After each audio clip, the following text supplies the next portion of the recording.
तो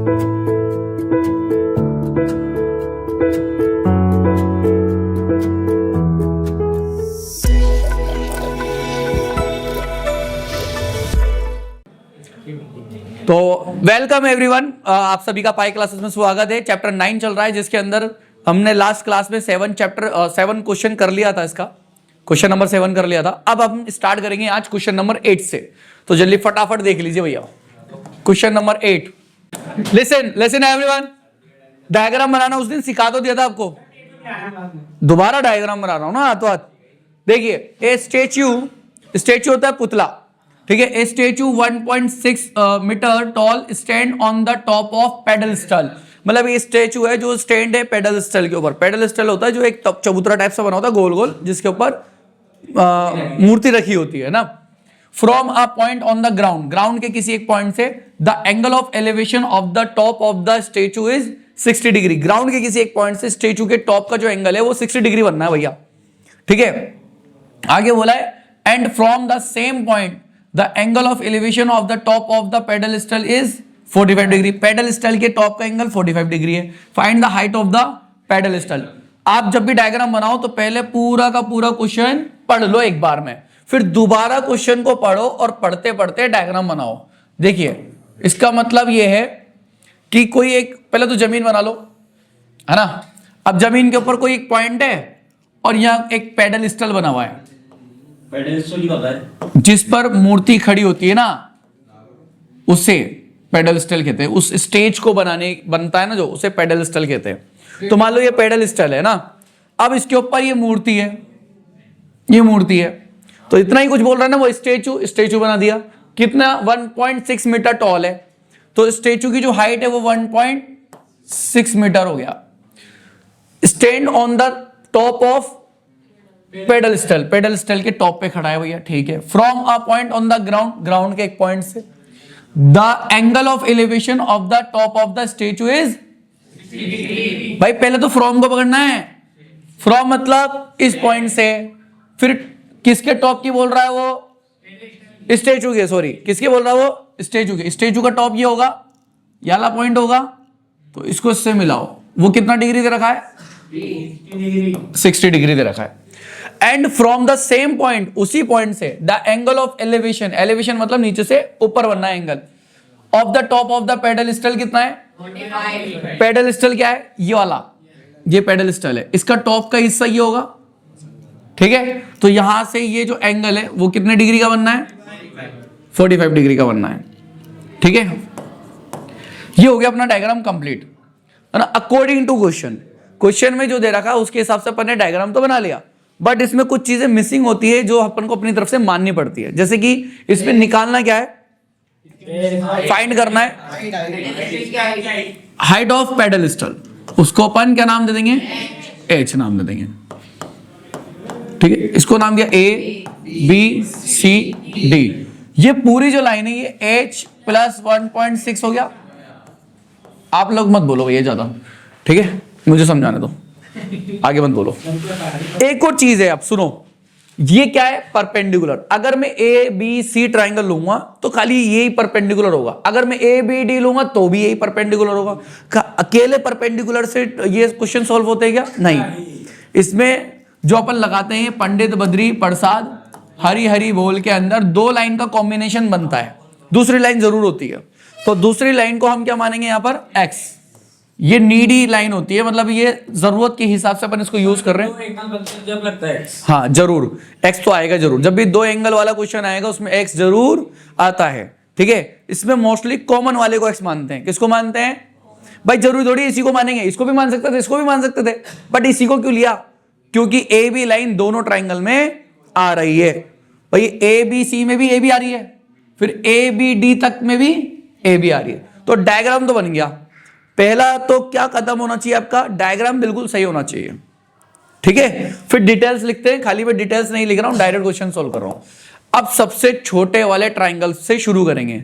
इसमें सबसे स्मॉलेस्ट ट्राइंगल, छोटा ट्राइंगल कौन सा है बताओ? इन ट्राइंगल ए बी सी तक। अब ए बी सी में ये क्या है? एच, और ये क्या है? एक्स। ये परपेंडिकुलर की जगह पे और ये तो परपेंडिकुलर और बेस कहाँ आ रहा है बताओ? 10 में, तीसरे वाले नंबर पे। तो यहां लगेगा क्या? tan theta which is perpendicular upon base. 10 का तो 10, थीटा कितना है इसके अंदर? हाँ भाई सब देखो 45 डिग्री बनना है इसके अंदर। जो ट्राइंगल आपने लिया है ना उतने ही ट्राइंगल के अंदर देखना एंगल कौन सा बनना है, 45 डिग्री बनना है। इक्वल का इक्वल, परपेंडिकुलर कितना है इसका? बेस कितना है? 10 45 डिग्री 1 होता है इसकी जगह। 10 45, 10 के लिए बीच वाली उंगली को लेते हैं, मतलब 45 डिग्री बीच वाली उंगली होती है, और 10 के लिए नीचे की उंगली गिनते हैं, ऊपर की उंगली गिनते हैं। तो √2 बाय √2, √2 में जब √2 का डिवाइड करेगा तो कितना आएगा? सेम का सेम में डिवाइड करेंगे तो 1 ही आएगा ना, इसलिए 1 होता है। ठीक है। और h बाय एक्स का h बाय एक्स, क्लियर है तक? अब यहां से x जो डिवाइड में है इसको उधर ले जाएंगे, ठीक है, मल्टीप्लाई हो जाएगा। x को 1 से मल्टीप्लाई करो तो x इज टू h, यानी कि x की वैल्यू कितनी आ गई? h मीटर आ गई। कितनी आ गई? अब x चाहे कैसा भी आए उसको एक्सेप्ट करना है आपको, कैसा भी आए, और उसको इक्वेशन 1 बनाकर छोड़ देना है।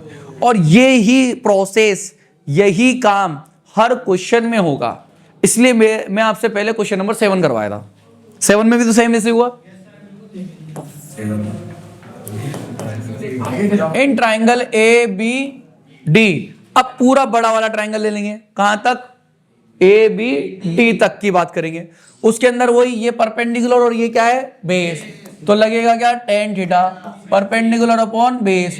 10 का तो 10, थीटा कितना बनना है इसके अंदर? 60 डिग्री दोस्तों। परपेंडिकुलर कितना है? Very good very good. By base कितना है? x। क्लियर है तक? अब tan 60 की वैल्यू रख दो। 60 डिग्री होता है, याली फिंगर होती है, तो √3 बाय 1, तो √3 लिख देंगे डायरेक्ट। फिर h प्लस 1.6 बाय x, ऐसे कैसे? इस मूवमेंट पर आकर x को मतलब एक फ्रैक्शन में लाना है, मतलब सॉरी एक लेवल में लाना है। ये फ्रैक्शन में होंगे, फ्रैक्शन खत्म करना है। ये h को प्लस में आगे ले, पीछे लोगों को दिक्कत थोड़ी नहीं, कोई दिक्कत नहीं उसमें, तो प्लस में है ना दोनों से लिए। हाँ जी भैया, तो यह x जो है ये डिवाइड में उधर गया तो √3 x is to h plus 1.6। यहां तक का काम जो है ना, यहां तक का काम आप हर क्वेश्चन में अप्लाई कर सकते हैं, मतलब सेम टू सेम चलेगा यहां तक। इसके बाद थोड़ी सी कैलकुलेशन अलग होती है अकॉर्डिंग टू क्वेश्चन के हिसाब से। अब इस मूवमेंट पर अपन x की वैल्यू पुट करेंगे, इस मूवमेंट पर क्या करेंगे? x की वैल्यू पुट करेंगे। पहले मत रखा करो, बाद में रखा करो। कुछ क्वेश्चन में क्या होता है, पहले रखने में फायदा हो जाएगा, लेकिन कुछ क्वेश्चन में फिर फंस जाओगे आप। फ्रॉम इक्वेशन 1 से x की वैल्यू कितनी आई है? तो मैं यहाँ x की जगह क्या रख दूंगा? h आ गया ना, h इक्वल का h का प्लस का 1.6 का 1.6। क्लियर है यहां तक? अब देखो यहां पर निकालना क्या है अपन को? h। जो निकालना है अगर वो 2 बार आ जाए, कितनी बार आ जाए? 2 बार, तो पहले तो उनको एक साइड लो फिर कॉमन लो। जैसे ये h और ये h 2 बार आ गया तो उनको एक तरफ करो पहले, तो √3 h, तो ऐसे कैसे? ये h इधर प्लस में इधर आया तो माइनस में हो जाएगा 1.6, ऐसे कैसे? क्लियर है क्या अंदर? अब इसमें भी h है और इसमें भी h है, तो h को कॉमन ले लो। जैसे ही मैं इन दोनों में से h कॉमन लूंगा तो क्या बचेगा?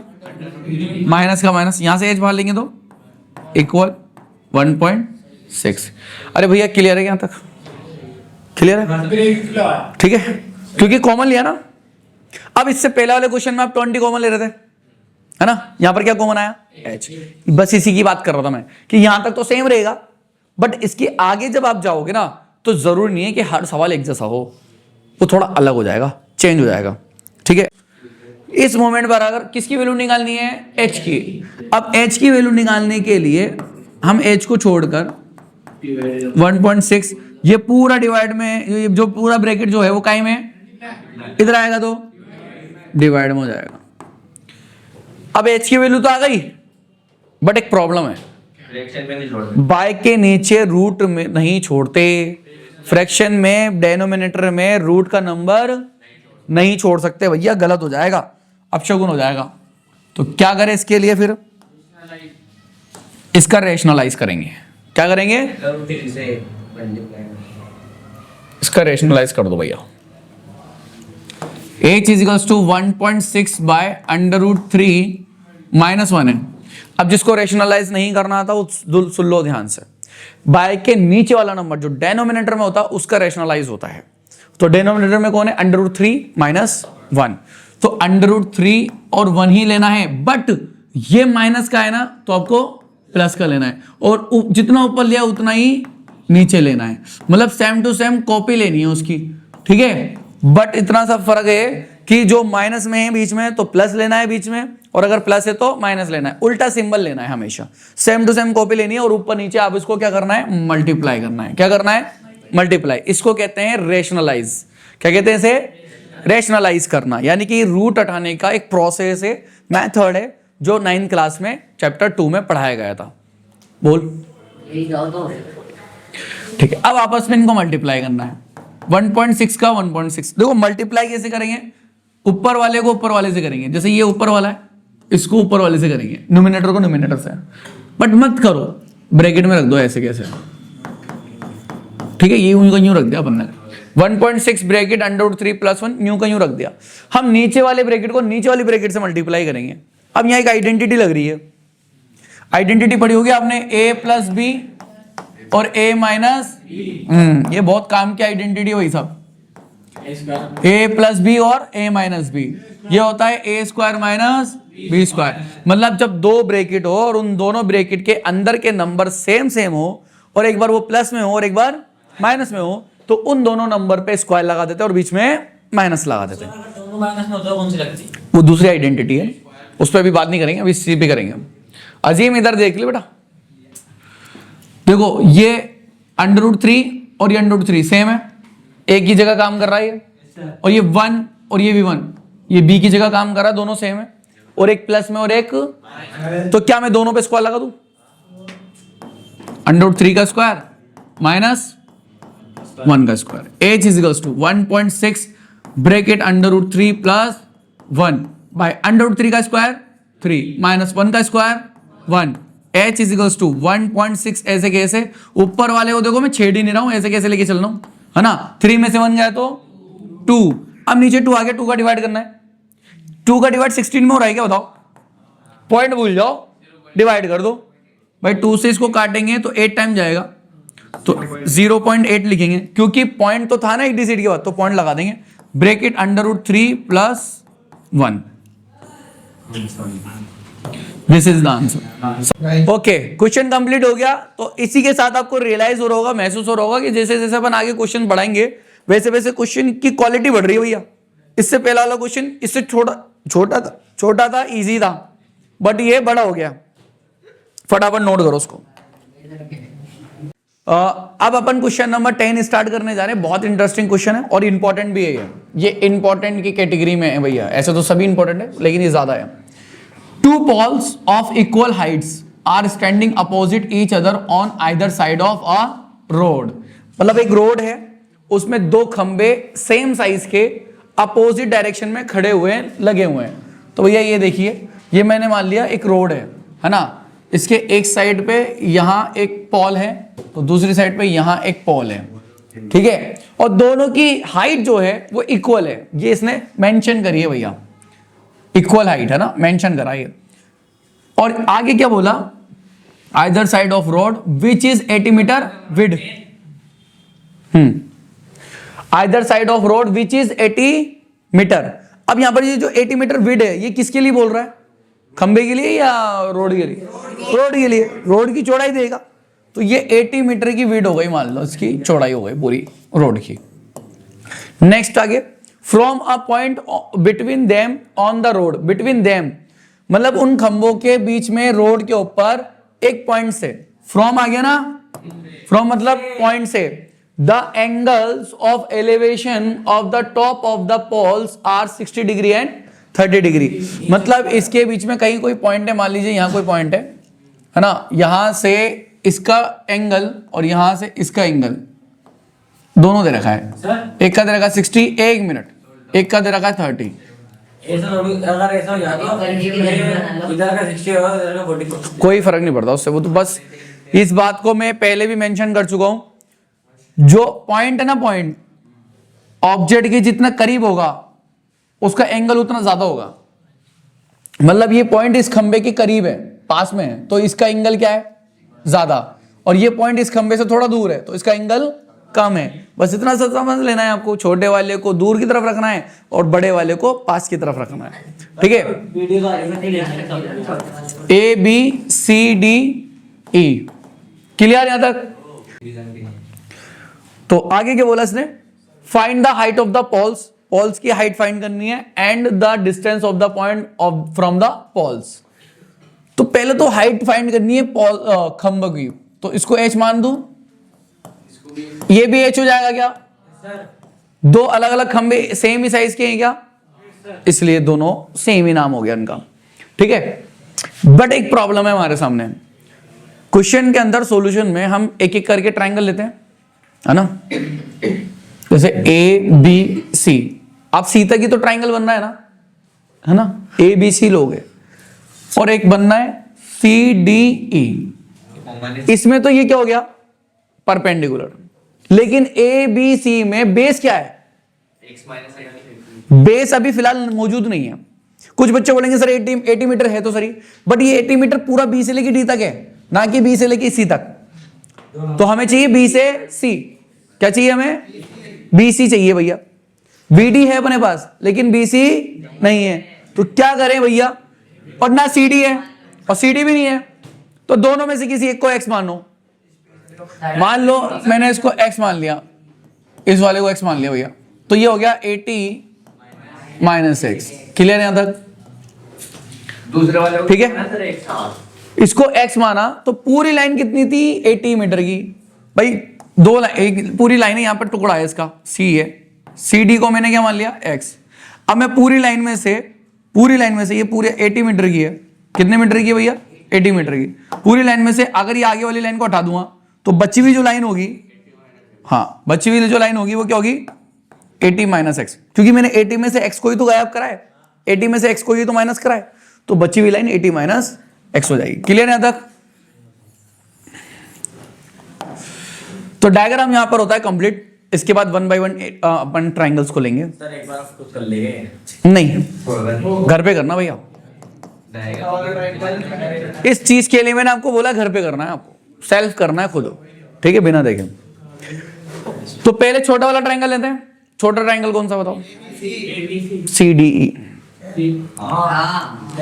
इन ट्रायंगल सी डी ई, इसके अंदर ये क्या परपेंडिकुलर, ये क्या है बेस, तो tan theta is equals to perpendicular upon base.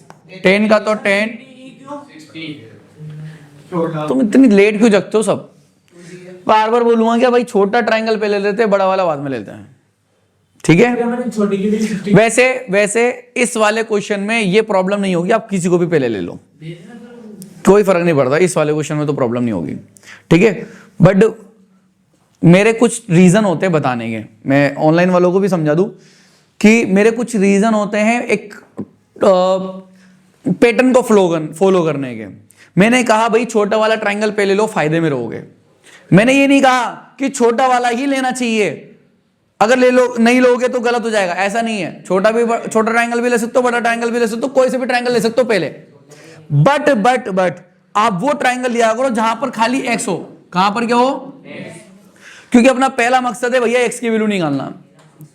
अपन पहले वाले ट्रायंगल से खाली एक्स की वैल्यू निकालते हैं, फिर बाद में उसको दूसरे वाले ट्रायंगल में यूज करते हैं। इसलिए मैं वही ट्रायंगल चुनता हूं जहां पर एक्स आता है ओनली, ठीक है, जहां पर क्या आता है एक्स। मेरा मेन मकसद वो होता है बस, ठीक है। और मोस्टली केस में क्या होता है, छोटे वाले ट्रायंगल में एक्स ऑटोमेटिक सीधा सीधा मिल जाता है, इसलिए क्या करता है आपके क्वेश्चन को इजी बना देता है, सॉल्यूशन के को क्या कर देता है, ये इजी बना देता है। नहीं तो आप पता है भटकते रहोगे, समझ लो, मेरे पढ़ाने के तरीके से भटक जाओगे। अगर मान लो मैं ले रहा हूं छोटा वाला ट्रायंगल और आप ले रहे हो बड़ा वाला ट्रायंगल, तो आप ये नहीं सोचोगे कि यार सर ने तो कुछ और कराया था, ये तो कुछ और होने लग गया, क्योंकि क्वेश्चन का जो पैटर्न है ना वो बदल जाएगा, कैलकुलेशन भी बदल जाएगी, थोड़ी सी बहुत सी चीजें बदल जाएगी, क्योंकि वहां पर एक्स की वैल्यू फिर कुछ और आएगी आपकी, ठीक है, चाहो तो ट्राई करके देख लेना एक बार, चाहो तो एक बार ट्राई करके देख लेना। ठीक है, तो अपन कहां थे, मैंने ये लिया था ट्राइंगल CDE, इसके अंदर tan थीटा बनना था which is perpendicular upon base. tan का तो tan थीटा कितना है इसके अंदर 60 डिग्री, इक्वल का इक्वल परपेंडिकुलर कितना है इसमें h, बाय बेस कितना है x। क्लियर है क्या यहां तक? tan 60 की वैल्यू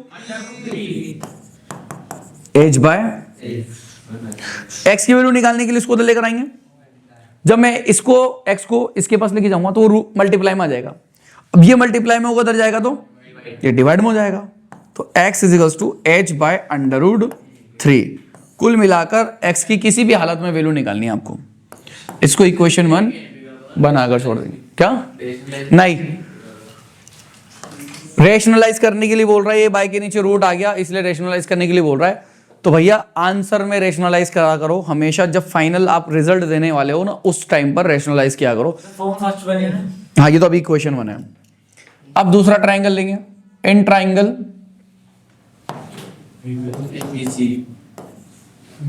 AB कौन है, क्या हो रहा था?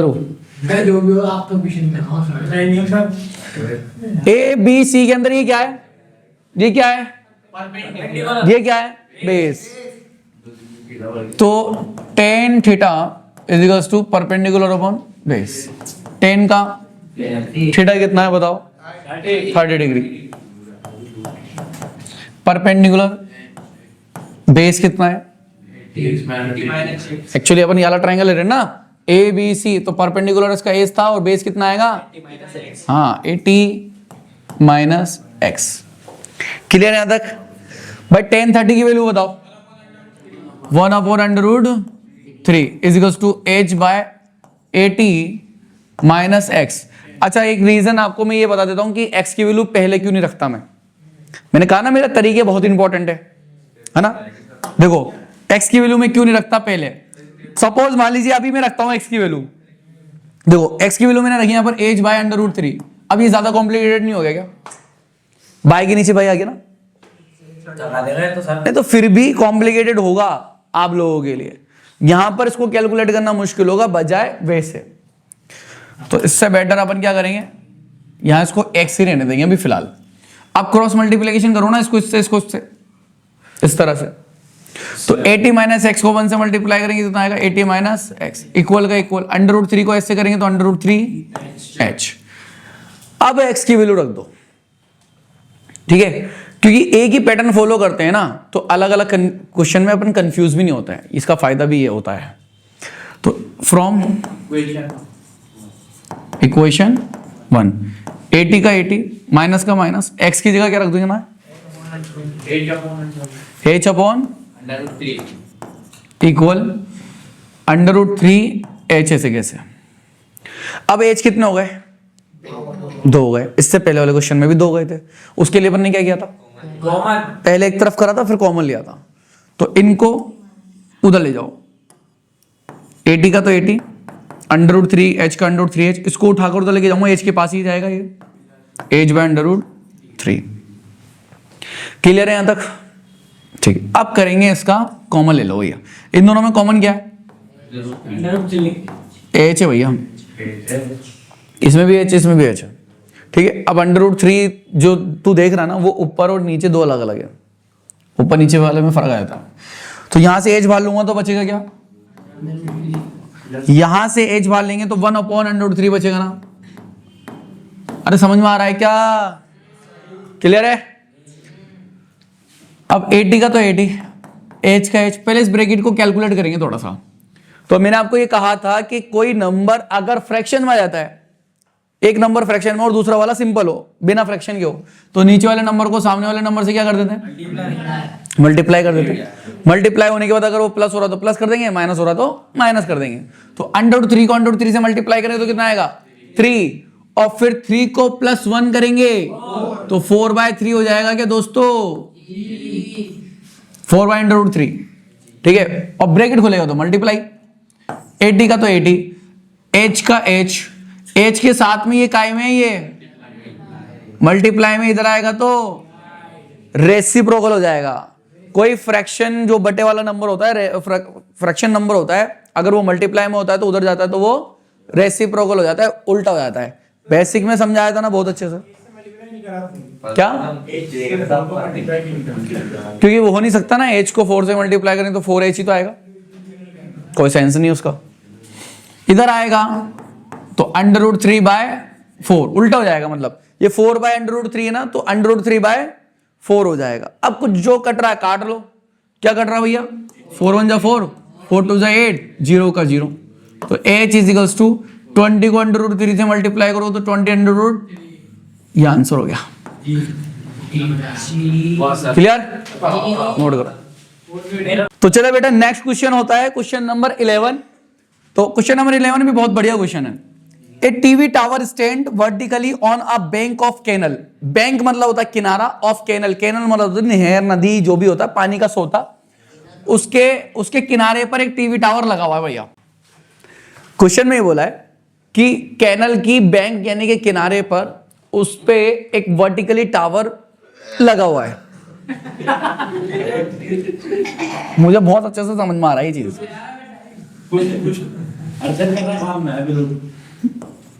नहीं भाई सुनिए, ये मान लो कैनल है, ये क्या है? एक कैनल, ठीक है। इसके एक किनारे पर एक टीवी टावर लगा हुआ है, ठीक है।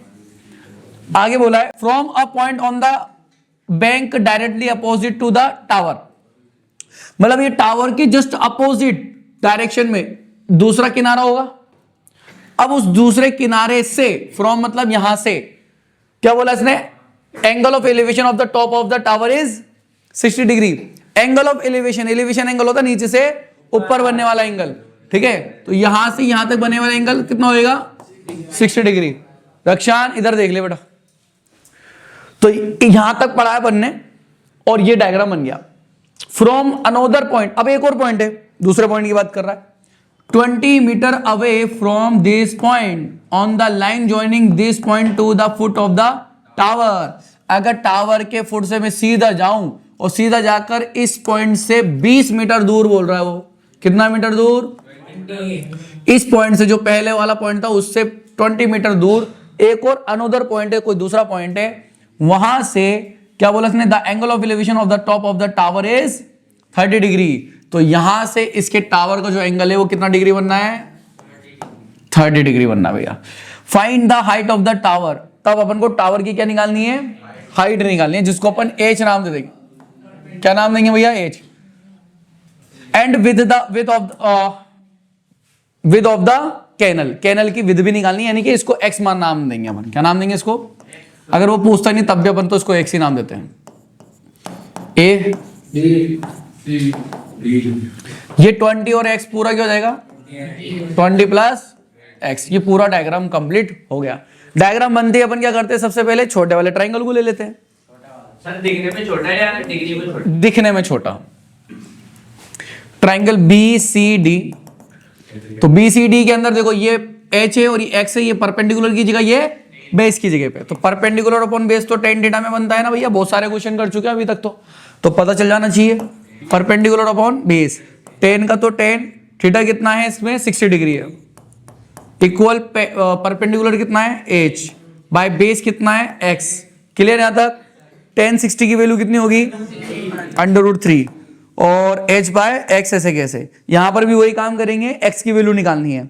x की वैल्यू निकालने के लिए x अभी डिवाइड के नीचे, इसको पहले उधर भेजना पड़ेगा, ये मल्टीप्लाई में जाएगा, फिर √3 मल्टीप्लाई में इसको उधर वापस ले लेंगे तो क्या में आ जाएगा? ये डिवाइड में आ जाएगा। तो x is to h by √3, ठीक है। इन ट्राइंगल ACD, अब पूरा ट्राइंगल लेंगे भैया, ACD। C तो 90 डिग्री का एंगल बना रहा है ना, इसलिए उसको लेना लाजमी है ना, ठीक है, कंपलसरी है वैसा इसको लेना। तो यहां पर ये परपेंडिकुलर, ये पूरा क्या है? बेस। अगेन इसमें क्या लगेगा? tan theta which is perpendicular upon base. tan का tan, थीटा कितना है इसमें? 30 डिग्री। परपेंडिकुलर कितना है? h अपॉन बेस कितना है इसका? 20 प्लस x। अब tan 30 की वैल्यू कितनी होती है?